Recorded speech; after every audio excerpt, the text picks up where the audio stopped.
जैसा कि मैं देख रहा हूँ कि सभी लोग अपने सुबह की शुरुआत एक अच्छी फिजिकल एक्टिविटी, योगा और प्राणायाम के साथ में करते हैं। मतलब इससे अच्छी शुरुआत दिन की हो नहीं सकती है। अब हम लोग जो हमारा 20 जनवरी का एक सेशन था गुरुकुल का, वहाँ हम लोगों ने डायबिटीज़ को थोड़ा डिटेल में समझा था कि कितने टाइप की डायबिटीज़ होती है और हमने as well as food components को, इंसुलिन रेज़िस्टेंट को, हमारे डाइजेशन और मेटाबॉलिज्म को अच्छे तरीके से समझा था। बट आज हम बात करेंगे एक ऐसे महत्वपूर्ण बिंदु पे, वह बिंदु है हमारी लाइफ़स्टाइल। हमारी लाइफ़स्टाइल कैसे अफ़ेक्ट करती है डायबिटीज़ को और हमारे शरीर को। देखिए, जैसे आप सभी को पता है कि डायबिटीज़ कोई वायरस नहीं है। डायबिटीज़ कोई बाहरी वायरस नहीं है जो हम पर अटैक करे। डायबिटीज़ नतीजा है हमारी गलत लाइफ़स्टाइल का, हमारी गलत हैबिट्स का और हमारी गलत ईटिंग चॉइसेस का।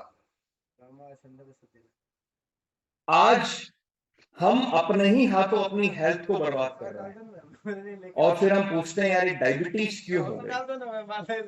तो ये है एक नतीजा है हमारे गलत डिसीजंस का और गलत हैबिट्स का।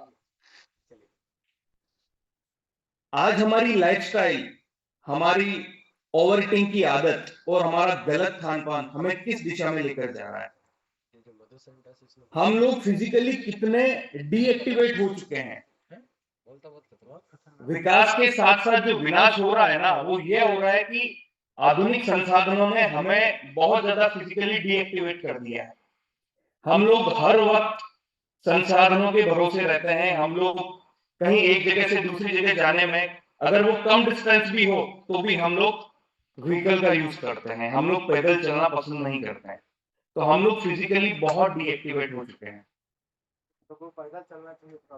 ऑफिस का काम हो, घर का काम हो, सब कुछ इतना अनहेल्दी सा प्रोसेस हो गया है और हम लोग क्या हिलना डुलना पसंद ही नहीं करते। फिजिकल एक्टिविटी हमारे लिए इंपॉर्टेंट क्यों है? देखिए, सबसे बड़ी बात यह है, इसको हम लोग ऐसे समझेंगे कि जो हम लोग खाना खाते हैं उसे पचाने के लिए और हमारे डाइजेस्टिव सिस्टम को मजबूत करने के लिए हमें फिजिकली एक्टिव रहना बहुत ज्यादा जरूरी है।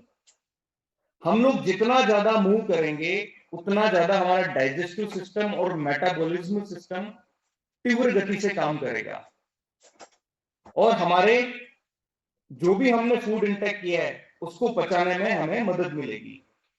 उससे हम लोग नेचुरली क्या कर सकते हैं, हमारे शारीरिक संरचना को भी सही कर सकते हैं। शरीर में जो भी चेंजेस आ रहे हैं उसे संतुलित कर सकते हैं, एज वेल एज जो भी हमारा जो ब्लड शुगर अगर बढ़ा हुआ है तो उसे भी हम लोग संतुलित कर सकते हैं।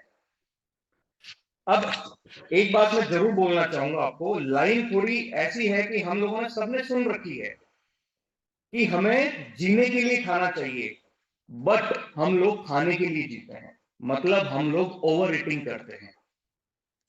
अगर हम लोग आज हमारे बुजुर्गों से बात करेंगे, हम लोग हमारे बुजुर्गों से पूछेंगे कि पुराने समय में क्या ऐसी बीमारियां होती थी, तो कहेंगे कि नहीं, हमने तो ऐसी बीमारियां देखी नहीं है, क्योंकि उन लोगों की लाइफस्टाइल बड़ी पॉजिटिव थी और फिजिकली भी उन लोग बहुत एक्टिव हुआ करते थे।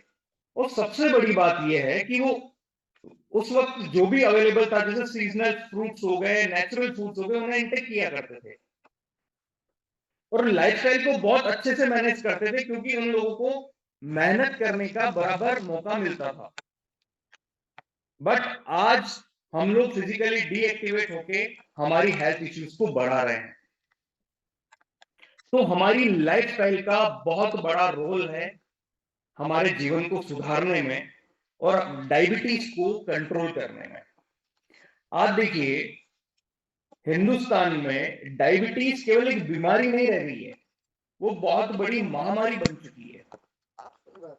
हर घर में कोई न कोई व्यक्ति इस समस्या से जूझ रहा है और हमने कई बार ऐसा भी सुना है कि अगर एक बार शुगर हो जाए तो जिंदगी भर दवाइयां खानी पड़ती। तो क्या हमारे पास ऐसा कोई प्राकृतिक समाधान अवेलेबल है? हमारे पास ऐसा कोई प्राकृतिक रास्ता है जिससे कि हम इन सभी चीजों से बच सकते हैं। यही विचार हमारे मन में भी आया था कि ऐसा कोई प्राकृतिक समाधान उपलब्ध कराया जाए जिससे कि इन सभी चीजों से दूर रहा जा सके। तो एक डीप स्टडी करने के बाद में जो हमें पता चला, जो हमें समझ में आया कि आज जो भी समाधान अवेलेबल है, जो भी समाधान उपलब्ध है, वो या तो शुगर लेवल को एकदम से कम करने का काम कर रहे हैं और या फिर उसके लक्षणों को दबाने की कोशिश कर रहे हैं। बट आयुर्वेद का एक अलग दृष्टिकोण है। यह हमारी शरीर की प्रकृति को समझकर उसे संतुलित करने का विज्ञान है। हमारे जितने भी प्राचीन शास्त्र हैं, प्राचीन ग्रंथ हैं, जैसे कि जिसमें आयुर्वेद का वर्णन मिलता है, जैसे चरक संहिता, सुश्रुत संहिता, भाव प्रकाश, इन सभी बुक्स का आपने रेफरेंस, आपने सुना ही होगा नाम, जिसमें आयुर्वेद का वर्णन है। इन सभी की डीप स्टडी करने के बाद में हमें इन बुक से काफी ऐसी वनस्पतियों का रेफरेंस मिला है जो जिनका उपयोग प्राचीन समय से होता आ रहा है, बट आधुनिक विज्ञान ने उसे सही तरीके से परखा ही नहीं है। तो हमारे मन में एक सवाल था, क्या हम आयुर्वेद के सीक्रेट्स को, आयुर्वेद के इन रहस्यों को साइंटिफिकली प्रूव कर सकते हैं क्या? यहीं से शुरुआत हुई मधु संयम रस को बनाने की एक यात्रा।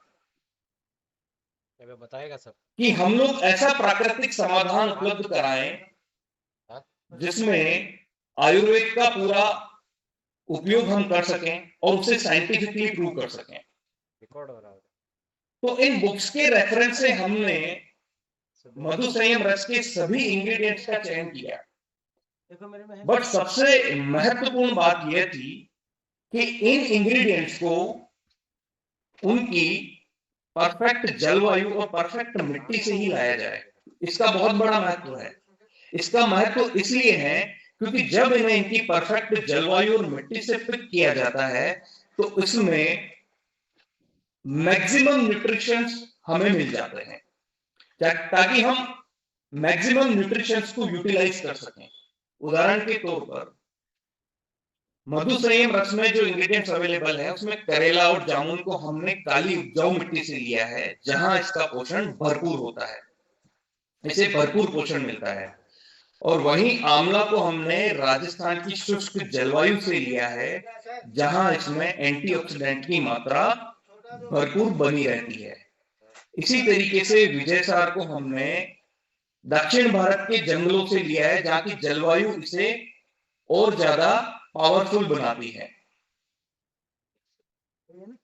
अब बची हुई सारे इंग्रेडिएंट्स को भी इसी तरीके से उनके परफेक्ट जलवायु और मिट्टी की कंडीशन से ही पिक किया गया है, ताकि हम मैक्सिमम न्यूट्रिशनल वैल्यू मधु संयम रस में प्रोवाइड कर सकें।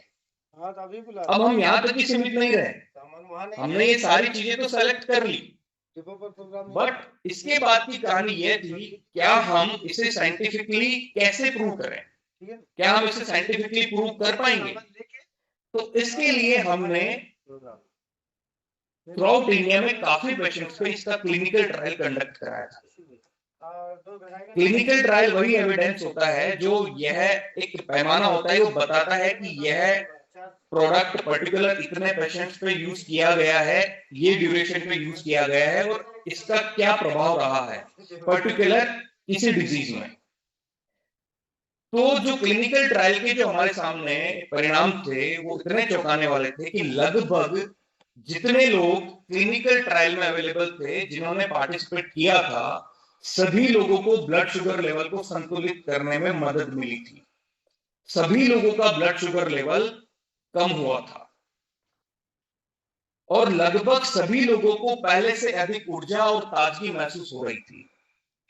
और उनमें से काफी लोगों की उनकी पहले से चली आ रही दवाइयों पर निर्भरता भी कम हुई थी, वो भी बिना किसी साइड इफेक्ट के। तो हमारा लक्ष्य केवल एक प्रोडक्ट बेचना नहीं है, बल्कि जीवन शैली को बदलना है। हमारा लक्ष्य केवल एक औषधि बेचना नहीं है, बल्कि यह समझाना है कि ब्लड शुगर लेवल को प्राकृतिक रूप से कैसे संतुलित किया जा सकता है। डायबिटीज कोई एक ऐसी बीमारी नहीं है कि जिसको जिंदगी भर दवाइयों के सहारे चलाना पड़े। आप समझिएगा, डायबिटीज ऐसी कोई बीमारी नहीं है जिसे जिंदगी भर दवाइयों के सहारे चलाना पड़े। मधु संयम रस न सिर्फ एक समाधान है, बल्कि एक नई सोच है, प्राकृतिक, संतुलित और बेहतर स्वास्थ्य की ओर। तो हमने इसी सोच के साथ में आयुर्वेदिक परंपरा और आधुनिक विज्ञान को मिलाकर के मधु संयम रस का निर्माण किया है, जिससे कि आप अपनी सेहत को फिर से संतुलित कर सकें, वह भी प्राकृतिक रूप से। इससे आगे बढ़कर हमने आप लोगों के लिए कुछ टूल भी बनाए हैं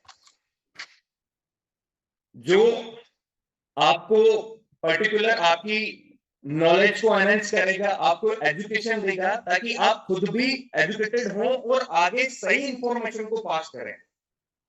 मधु संयम रस के बारे में और डायबिटीज के बारे में हमने सारी चीजों को इसमें कवर किया है। ये टूल वेबसाइट पे भी अपडेटेड है, आप इसे डाउनलोड कर सकते हैं। एक सही एजुकेशन, एक राइट इंफॉर्मेशन आप गेन करें और राइट इंफॉर्मेशन को ही आप आगे स्प्रेड करें। A little knowledge always dangerous, मतलब एक अल्प ज्ञान आपके लिए और आगे जिन लोगों को आप समझा रहे हैं उनके लिए खतरनाक हो सकता है। तो आप अच्छी तरीके से समझें, ये टूल इसलिए बनाया गया है कि आप अच्छी तरीके से ये जानकारी को गेन करें। इसमें हम लोगों ने कवर किया है कि मधु संयम रस क्या है, इसकी क्या विशेषताएं हैं और इसमें क्या क्या इंग्रेडिएंट्स हम लोगों ने यूज किए हैं। क्लिनिकल ट्रायल्स जो हम लोगों ने कंडक्ट कराया था, क्लिनिकल ट्रायल्स के क्या रिजल्ट्स आए हैं और क्लिनिकल ट्रायल के फाइनली कंक्लूजन क्या थे और इसे यूज कैसे करना है। तो आइए हम एक एक स्लाइड से और एक एक पॉइंट से इसे समझते हैं कि मधु संयम रस बेसिकली है क्या। हम लोग लास्ट वाले सेशन में भी इसको समझ चुके हैं और अभी आज हम लोग फिर से समझेंगे। First slide please. मधु संयम रस, जैसा कि इसमें लिखा हुआ आप समझें, मधु संयम रस एक खास आयुर्वेदिक फॉर्मूला है जो शुगर नियंत्रण और सेहत बनाए रखने में मदद करता है। यह पूरे दिन आपके शुगर स्तर को संतुलित करने का काम करता है।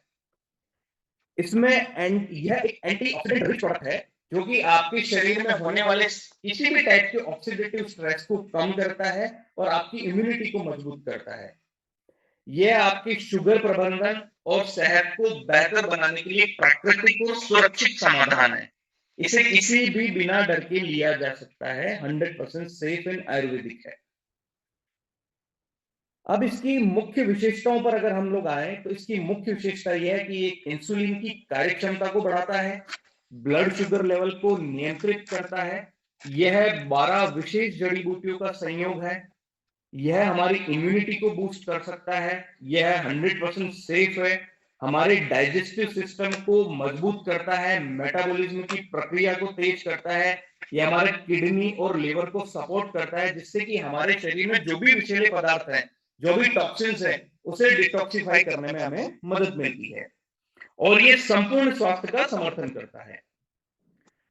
अब आप सभी लोगों को जैसे पता है कि इसमें क्या क्या इंग्रेडिएंट्स अवेलेबल हैं, तो मैं ब्रीफ कर देता हूं एक बार कि जैसे इसमें जामुन, करेला, मेथी, एलोवेरा, आंवला, विजयसार, कुटकी, गिलोय, कालमेघ, बेलपत्र, तुलसी और गुड़मार जैसे 12 पोटेंट हर्ब्स इसमें अवेलेबल हैं। Next slide. अब हम आते हैं क्लिनिकल ट्रायल के परिणाम पे। क्लिनिकल ट्रायल कराना हमारे लिए क्यों जरूरी था?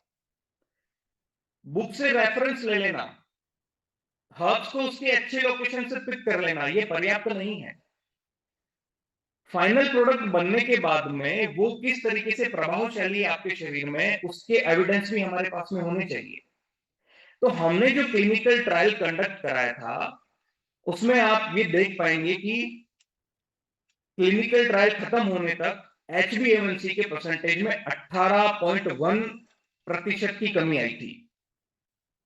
खाली पेट शुगर में, जो फास्टिंग शुगर हम जिसे बोलते हैं, वो 90 दिनों में लगभग 25%, 26% कम हुआ था और खाने के बाद की शुगर 90 दिनों में लगभग 32% कम हुई थी। ये मतलब बहुत जबरदस्त परिणाम हमारे सामने थे। Next slide please. Clinical trial के जो निष्कर्ष हमारे सामने थे कि क्लिनिकल ट्रायल को हमने टाइप 2 डायबिटिक पेशेंट्स पे ही कंडक्ट करवाया था, तो उन पेशेंट्स में शुगर कंट्रोल करने में एक सहायक इलाज के रूप में इसे जाना गया है। यह उपाय 90 दिनों में HbA1c, फास्टिंग शुगर और खाने की शुगर को बेहतर करने में सुरक्षित और प्रभावी पाया गया। इसके बड़े तेज परिणाम थे कि 30 दिनों में ही इसने ब्लड शुगर को कंट्रोल करना शुरू कर दिया था। टाइप 2 डायबिटीज पेशेंट्स के लिए बहुत फास्ट और क्विकली ये असर देने वाला एक भरोसेमंद सहायक उपचार बन चुका था। क्लिनिकल ट्रायल में यह भी पाया गया कि यह लंबे समय तक इस्तेमाल के लिए सुरक्षित और प्रभावी है। ये सारे पॉइंट्स थे जिससे कि यह साबित हुआ कि यह 100% इफेक्टिव है और उसे बिना किसी डर के लिया जा सकता है। इसका उपयोग कैसे करना है? उपयोग करने के लिए सबसे पहले आपको बॉटल को शेक करना है। बाद में इसके ऊपर एक 30 ml का मेजर कैप दिया हुआ है। उस 30 ml मेजरिंग कैप में आपको जूस को लेना है, रस को लेना है। उसके बाद आपको थोड़े गुनगुने पानी के साथ उसे डाइल्यूट करना है और उसके बाद उसे आपको हमेशा खाली पेट ही इसका सेवन करना है। सुबह और शाम आप इसका खाली पेट ही सेवन करें। मधु संयम रस के साथ आप गामा ओरिजिनल के 2 कैप्सूल का सेवन रेगुलर करते रहें, जिससे कि आपकी हेल्थ बेनिफिट्स को और एनहांसमेंट मिलेगा, आपको और ज्यादा स्वास्थ्य में वृद्धि होगी। ये सारी चीजें तो हो गई।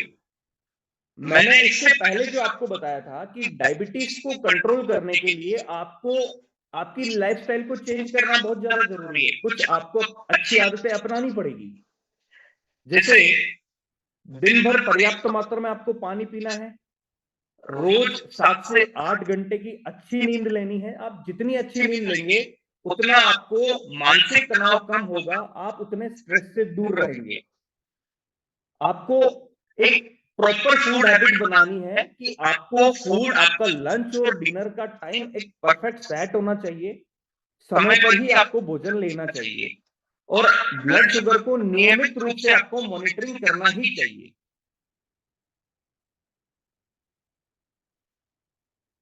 डायबिटीज को कंट्रोल करने के लिए अब आपको आपका खान पान भी बहुत बेहतरीन बनाना पड़ेगा। आपको फाइबर से भरपूर सब्जियां और साबुत अनाज आपकी डाइट में शामिल करना चाहिए। दालें जैसे हल्के प्रोटीन का आपको सेवन करना चाहिए। प्रोसेस्ड फूड से या फिर जंक फूड से आपको बचना चाहिए।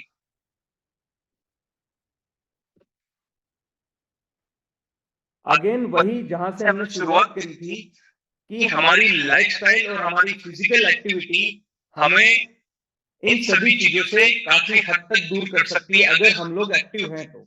अगर हम लोग फिजिकली डीएक्टिवेट हैं तो फिर हम लोग नई बीमारियों को आमंत्रण दे रहे हैं। हम लोग डायबिटीज को भी आमंत्रण दे रहे हैं कि वो आए और हमारे शरीर में घर बना लें। वो कब हमारे शरीर में आ जाएगी, हमारे सभी शरीर के कोनों में कब्जा कर लेगी, आपको पता भी नहीं चलेगा। डायबिटीज में स्वस्थ रहने के लिए आपका फिजिकली सक्रिय रहना बहुत ज्यादा जरूरी है। तो यह एक प्रेजेंटेशन था जो कि वेबसाइट पे अवेलेबल है और इसे आपको सही तरीके से रीड करना है और सही तरीके से आगे स्प्रेड